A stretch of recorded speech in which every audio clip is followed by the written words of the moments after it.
In this episode of Salt and Siren, the siren goes deep, to the deep south that is, and hopefully to find us a boat.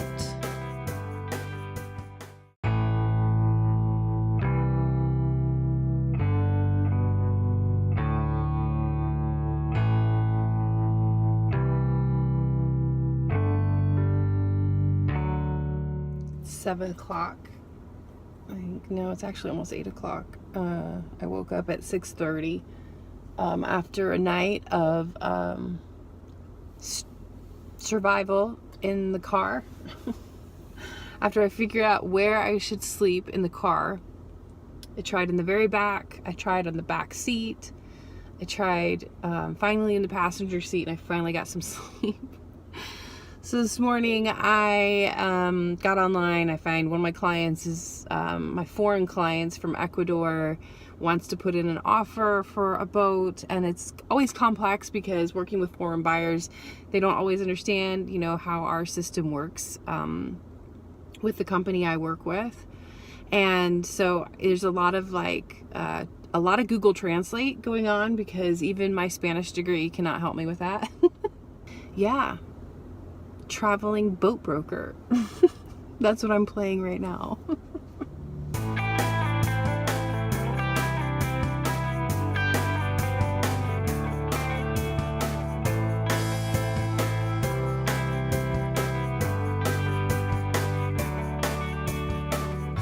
After, 2 days, but about 20 hours of driving, I finally made it to Aransas Pass, which is where the 1976 Bertram that we wanted to look at was located. So it was quite a journey. I guess I'm going on a ferry. So there's tons of bridges all over this area. It's near Corpus Christi, Texas. And this is the one area that all the really large barges come through. So there's a ferry rather than a bridge. And as you can see from my left and my right here, we're packed in here like sardines.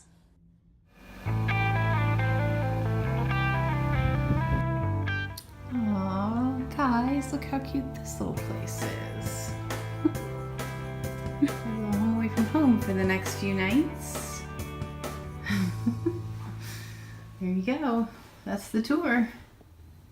After a good sleep, not in a car, and a cup of coffee, I grabbed the keys and headed out to see this damn boat. Yep, she's a little rough around the edges. She's a 1976 Bertram, and she's about 47 feet long and needs a little work. So I'm just going to try to walk you through this. This is the salon. It obviously has all of its original parts, and yeah, needs work. I mean, there was really quite a bit more than we thought there would be. Wallpaper obviously coming down, lots of mold and mildew, and it seemed to be worse as I went through the whole boat. I really wanted this boat to be more than it was. The heads obviously need a lot of attention, and you can see there's a lot of old, probably dusty, dirty, damaged parts that need to be replaced. This is the forward V berth, lots of organic material in here that I know all needs to come out, and let's not even talk about this little window. This is taking you back from the V berth through the galley and the dinette. I mean, there's a lot of space on this boat, which is what we really loved, and what we really thought we could do something with because the space is incredible. A little bit of a low ceiling, but Sir Salt is 6'5". This is the master head, or the master. Well, there's the master head, but there's the master room. Single beds, and this is where the exhaust runs through, and lots of damage in that little closet, and this was really fun. Yeah, that needs to be replaced.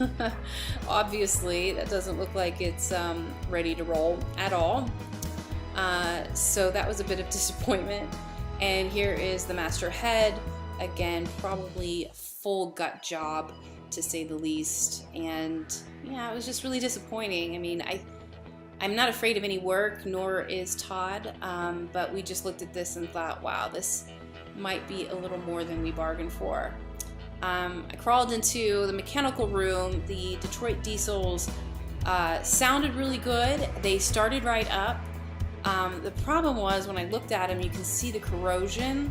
And sorry for the vertical on here. I just was trying to get pictures in a teeny tiny space. But the corrosion on every joint in this engine room is what scared me to death. Because obviously being in a saltwater situation, it's just not pretty. So I think you get the idea.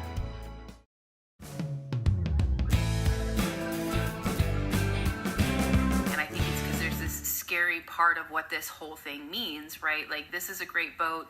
I'm not in love with it. I know I'm not in love with it because it needs a lot of work.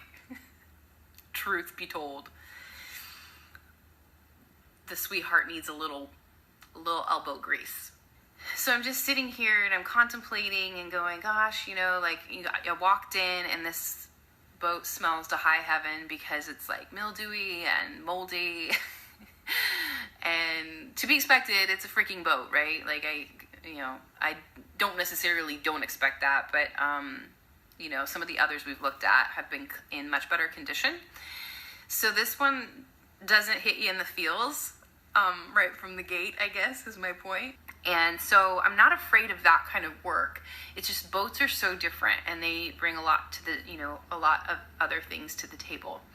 So I'm finding myself sitting here wanting to be super excited about potentially moving forward. Hey, Mandy, with this purchase, but I am so nervous because it's 19 hours away from where we live, which means that complicates factors. I mean, eventually we want to move it closer to where my son and my ex live, which is in the Destin, Florida area. The place that, we will call home, and we will take our home with us everywhere we go. And so I guess maybe I'm feeling the weight of that decision.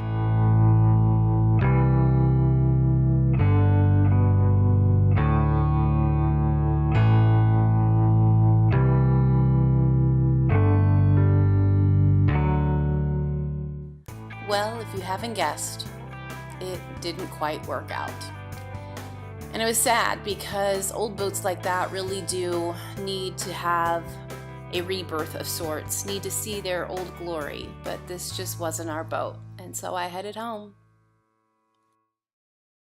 Next time on Salt and Siren, oh my God, we're in the car again.